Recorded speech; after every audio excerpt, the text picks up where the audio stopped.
Mi nombre es Laura Peirano, soy la profesora titular de Neuropsicología y Psicología del Desarrollo. Voy a grabar este pequeño video para que estemos un poco más cerca en estos momentos de la pandemia tan terrible. Voy a hacer una introducción a la materia situando básicamente las cuestiones más epistemológicas, o sea, dónde la materia está parada para poder desarrollar todos los conceptos. Y entonces voy a arrancar directamente con el nombre de nuestra materia, que tiene dos palabras claves. Una es neuropsicología y la otra es desarrollo. La neuropsicología tiene un objeto complejo y por lo tanto es interdisciplinaria, porque estudia la relación entre el cerebro y las funciones psíquicas superiores. Por lo tanto, entonces el método es interdisciplinario. Y el concepto de desarrollo lo entendemos como devenir, abierto, incierto, a la contingencia, al azar, y no como el resultado de un determinismo lineal en un causa-efecto. Decimos siempre en la materia que hay una serie de retroalimentaciones, por eso hablamos de servomecanismo, en un entramado de múltiples relaciones. Y la otra palabra clave es la de contexto, o sea, entender cada una de las cosas que estudiamos, no individualmente, sino a nivel de un contexto que lo abarca. Creo que este es el momento indicado para que nos pongamos a pensar cuáles son los efectos de poder pensar las cosas parciales o compartimentadas y no pensarlas en términos de lo colectivo y de las interrelaciones que hay entre todos los subsistemas. Complejidad, una palabrita que nos acompaña todo el tiempo. Y decimos que lo que le otorga el carácter de complejo a un sistema es la emergencia de nuevas propiedades producto de sus interrelaciones. Por eso la noción de cambio adquiere un protagonismo muy grande, porque lo que empiezan a resentir son las nociones de equilibrio, de orden, que son propias de un paradigma de la modernidad, o de lo que llamamos la ciencia clásica. La naturaleza misma del ser complejo consiste en que es un permanente proceso de cambio. Otra gran palabra que utilizamos mucho es la de dialogicidad, que la entendemos como un diálogo entre dos lógicas que son diferentes, pero que justamente en ese diálogo hacen o producen un efecto o una terceridad. Nuestro cerebro es un gran tramitador desde la recepción de los estímulos compartimentados por los órganos de los sentidos hasta el armado más global de lo que llamamos nuestro percibido. Por ejemplo, vemos por los ojos. No vemos por los ojos, sino que construimos una totalidad significativa y singular. Por eso, en vez de hablar de sensaciones por un lado y de percepciones, hablamos de senso-percepción. Nuestra materia, además de sostenerse en el paradigma de la complejidad, se sostiene también en el paradigma de la construcción o el constructivismo. Nos gusta más llamarlo co-construcción, o sea, construir con otros. Y decimos, el modo en el que el mundo se nos aparece depende de nuestra configuración, en este caso del sistema nervioso, de nuestra legalidad interna, que hace que cada uno alumbre desde su propia estructura el mundo. Entonces, aquí aparece este librito tan interesante de Ansermet y Magistretti que dice a cada cual su cerebro, que significa que no todos percibimos, si bien percibimos del mundo físico lo mismo, no todos construimos la misma cosa.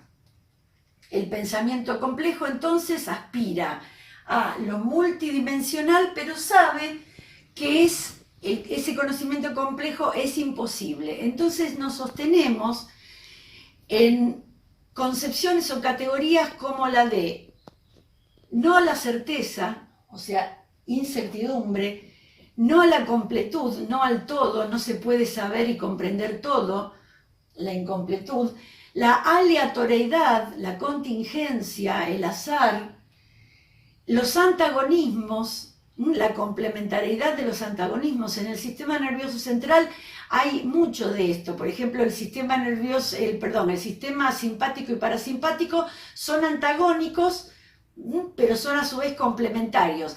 Ahí podemos utilizar este concepto epistemológico de la dialogicidad. Son diferentes, pero dialogan. Pasamos entonces de un objeto esencial a un objeto relacional, contextual, emergente, heterogéneo. Tenemos un autor en el que nos hemos sostenido durante muchos años, desde la antigua Biológica 2, como le llaman ustedes, que es Gregory Bateson, que propone la noción de contexto como elemental, fundamental para toda significación. Y dice que no debe aislarse el fenómeno de su contexto, ya que cada fenómeno tiene sentido y significado dentro del contexto que lo produce. Él habla de texto y contexto constantemente a lo largo de su obra, y dice, un mismo texto se puede leer de diferentes maneras según los contextos. La red neuronal, bueno, nada más ejemplificador de lo que estoy diciendo que nuestra red neuronal.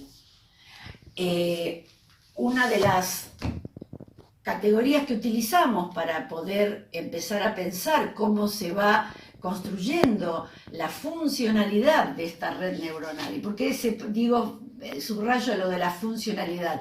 Porque todos nacemos con el mismo número y cantidad de neuronas y todos tenemos la misma potencialidad de conectividad. Sin embargo, va a depender aquí del contexto en el que ese cerebro humano se críe, la estimulación, lo afectivo, los cuidadores primarios, la emocionalidad que se ponga, que esas neuronas que ya nacieron, pero que nacieron con esta potencialidad, puedan empezar a expresarse, y la manera en la que las neuronas se expresan dentro del sistema nervioso central es conectándose a través de la sinapsis. Bueno, acá hay un dibujito que muestra, fíjense, en 1 milímetro cúbico hay 4,1 kilómetros de axones, que son las fibras nerviosas, 456 metros de dendritas y 100.000 neuronas, con la posibilidad de que 7 por 8 a la 8 hagan sinapsis. O sea, es un número sideral que no podemos ni siquiera pensar, pero que implica una gran potencialidad de conectividad o de cableado, como nos gusta decir a nosotros. Fíjense ustedes, aquí hay la figura de cómo son al nacer, luego a los 3 meses y a los 3 años. Fíjense que esta arborización, como se le llama, va cada vez siendo más tupida, porque las conexiones se hacen en estos primeros años con una mayor potencialidad y con una mayor rapidez, proporcionalmente hablando, que el resto de la vida. Por eso es tan importante en los primeros años de vida, por eso hay programas de políticas públicas como la de los 1000 primeros días, que trabajan en el cuidado de los bebés, de la cría humana en estos primeros años. Otro gran paradigma que usamos mucho es la organización de la materia viva en niveles de organización. Fíjense que parte de la unidad más básica, que es el átomo o la combinatoria de átomos se transforma en moléculas, las moléculas a su vez se combinan y dan lugar a las células a su vez se especializan y entonces dan lugar a los órganos se van distribuyendo por todo el cuerpo humano y van conformando sistemas. Tenemos el sistema endocrino, tenemos el sistema digestivo, tenemos el sistema locomotor. Luego esa sumatoria de sistemas configura lo que sería el ser humano como individuo. Ese ser humano a su vez se organiza en un nivel más alto que son las comunidades. Podríamos en el medio poner familia, comunidad, país, una comunidad más amplia, el mundo, la biosfera, y así vamos subiendo en complejidad creciente.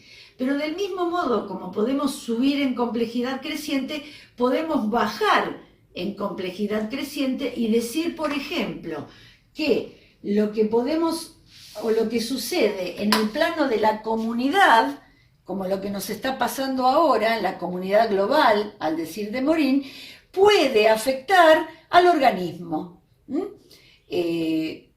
Bueno, quizá lo del coronavirus no es puntualmente lo que yo quiero expresar, pero digo, si en la comunidad hay una situación, vamos a suponer, de guerra o de alguna crisis económica, eso va a resentir a la población, va a resentir a cada uno de los individuos como organismo y se van a empezar a resentir los niveles que están más abajo. ¿Se entiende? Ay.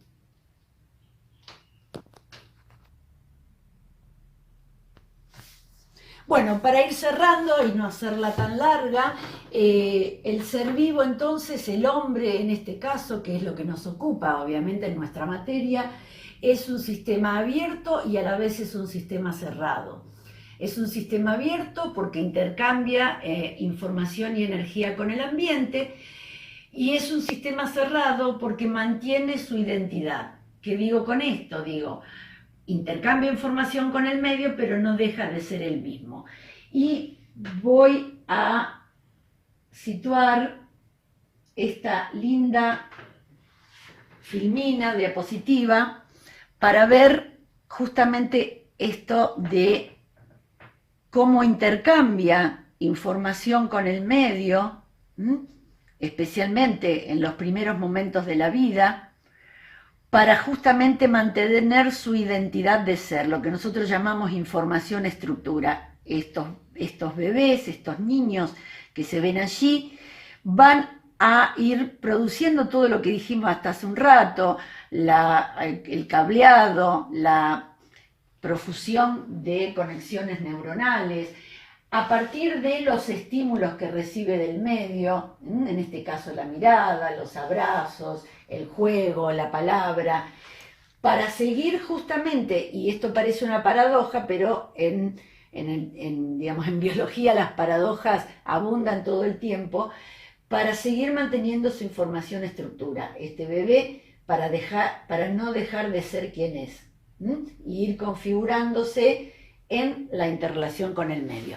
Bueno, no quiero hacerlo tan largo, son algunas pequeñas pinceladas de lo que nosotros llamamos la primera parte de nuestra materia, especialmente en la unidad 1, para que se pongan a leer, se pongan a estudiar, hay bibliografía sobre esto, y para no hacerla tan larga voy a cerrar acá, y bueno, esperando que todo esto se resuelva lo antes posible. Les mando un saludo y adiós.